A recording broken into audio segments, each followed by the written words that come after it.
दोस्तों, हिंद महासागर में चीन की मौजूदगी लगातार बढ़ने की वजह से भारतीय नौसेना को तो परेशानी का सामना करना ही पड़ रहा है, लेकिन एक और बड़ी दिक्कत भारत को अपने स्पेस प्रोग्राम में देखने को मिली।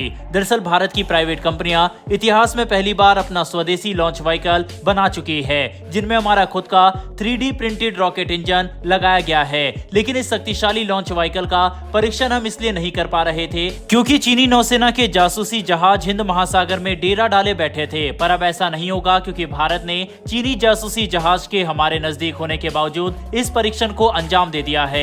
बता दें कि लेटेस्ट रिपोर्ट के अनुसार भारत ने श्रीहरिकोटा में अग्निकूल कॉस्मोस द्वारा बनाए गए अग्निबाण रॉकेट इंजन का एक ग्राउंड टेस्ट किया है, जो काफी समय से पोस्टपोन्ड हो रहा था। ये वही रॉकेट लॉन्च व्हीकल है जिसमें भारत का पहला 3D printed single piece rocket engine Agnilet लगाया गया है, जो इसके द्वितीय चरण को ऊर्जा देने वाला है। बता दें कि लेटेस्ट परीक्षण के दौरान भारत ने अग्निबाण सैटेलाइट लॉन्च व्हीकल के डाटा एक्विजिशन सिस्टम और फ्लाइट कंप्यूटर को भी पूरी तरह से टेस्ट कर लिया। डाटा एक्विजिशन सिस्टम एक ऐसी प्रणाली होती है जिसके तहत लॉन्च और फ्लाइट के दौरान तरह तरह का डाटा इकट्ठा किया जाता है। इसी के इस्तेमाल से आगे के मिशन अंजाम दिए जाते हैं और जो मिशन कंडक्ट हो रहा होता है उस पर कड़ी नजर रखी जाती है।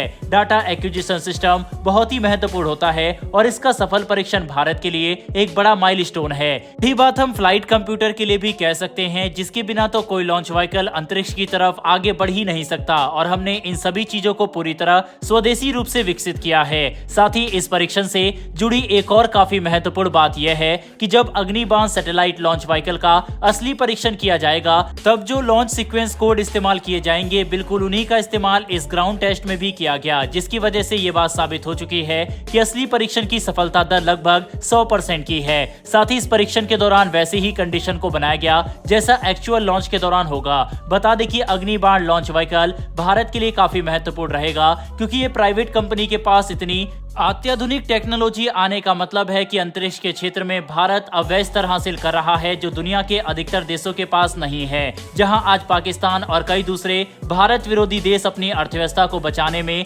जूझ रहे हैं, तो वहीं दूसरी तरफ भारत का स्पेस प्रोग्राम चांद, सूर्य और मंगल तक पहुंच चुका है। अग्निबाण लॉन्च व्हीकल कितना सक्षम है, इसका अंदाजा अब बस इसी बात से लगा सकते हैं कि ये अंतरिक्ष में 700 किलोमीटर की ऊंचाई पर 100 किलोग्राम का सैटेलाइट ले जाकर स्थापित कर सकता है। इस रॉकेट के इस्तेमाल से हम ग्लोबल सैटेलाइट लॉन्च बिजनेस में अपनी पकड़ को कई गुना ज्यादा मजबूत कर सकते हैं, जो साल 2028 तक $30 बिलियन को वैल्यूएशन के मामले में पार कर सकता है। बता दें कि इसरो और भारत की प्राइवेट कंपनियां दूसरे देशों के मुकाबले काफी सस्ती कीमत पर उपग्रह अंतरिक्ष में लॉन्च कर सकती है। इसी वजह से आज भी अधिकतर देश भारत को ही प्रेफर करते हैं और आगे भी ऐसा चलता रहेगा। इस डिमांड को पूरा करने के लिए अग्निबाण जैसे प्राइवेट लॉन्च व्हीकल हमारे लिए काफी कारगर साबित होंगे, जिसकी वजह से ये कहना गलत नहीं होगा कि अंतरिक्ष के क्षेत्र में भारत आने वाले समय में एक अनडिस्प्यूटेड लीडर बन सकता है। बहरहाल बढ़ते हमारी दूसरी अपडेट की तरफ, जो कनाडा को लेकर है। दरअसल दोस्तों, लेटेस्ट अपडेट के अनुसार कनाडा के प्रधानमंत्री जस्टिन ट्रूडो ने एक बड़ा बयान देते हुए कनाडा के लिए ऑकस अलायंस के दूसरे चरण का हिस्सा बनने की संभावना को कंसीडर करने की बात कही है। बता दें कि ऑकस 2021 में अमेरिका के नेतृत्व में बनाया गया एक संगठन है, जिसमें यूके, यूएसए और ऑस्ट्रेलिया शामिल है। इन तीनों देशों ने साथ मिलकर ऑस्ट्रेलिया के लिए परमाणु सबमरीन बनाने का फैसला किया, जिससे ऑस्ट्रेलिया चीन के खिलाफ अपने समुद्री क्षेत्र को निगरानी और सुरक्षा कर सके। और अब इसी संगठन में कनाडा भी हिस्सा बन सकता है। बताया जा रहा है कि कनाडा फिलहाल परमाणु सबमरीन की जरूरत पर फैसला नहीं बताना चाहता और वह अभी इस पर और विचार करेंगे, ताकि कनाडा ये डिसाइड कर सके कि क्या उन्हें अपने आर्कटिक क्षेत्र की सुरक्षा के लिए न्यूक्लियर सबमरीन की जरूरत है या फिर नहीं। बता दें कि ये बयान कनाडा के प्राइम मिनिस्टर ने काफी लंबे समय से इंतजार किए जा रहे डिफेंस पॉलिसी रिव्यू के सामने आने के बाद दिया, जिसके अनुसार कनाडा 2030 तक अपने डिफेंस बजट को जीडीपी का 1.76% करने की भी योजना बना चुका है, जबकि नाटो ने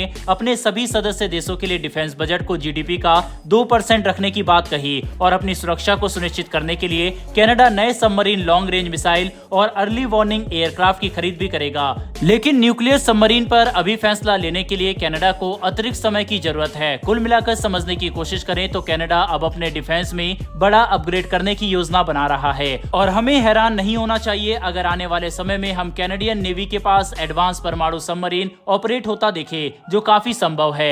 बहरहाल दोस्तों, इस वीडियो में इतना ही, लेकिन भारत की प्राइवेट कंपनी द्वारा किए गए अग्निबाण के सफल परीक्षण के लिए कमेंट बॉक्स में जय हिंद जरूर लिखिएगा। इन्फॉर्मेशन और वीडियो पसंद आई हो तो वीडियो को लाइक करके हमारी आने वाली डेली ऐसी वीडियो के लिए चैनल को सब्सक्राइब कर बेल नोटिफिकेशन को जरूर दबा लें। फिर मिलेंगे ऐसी एक नई वीडियो के साथ। धन्यवाद। जय हिंद।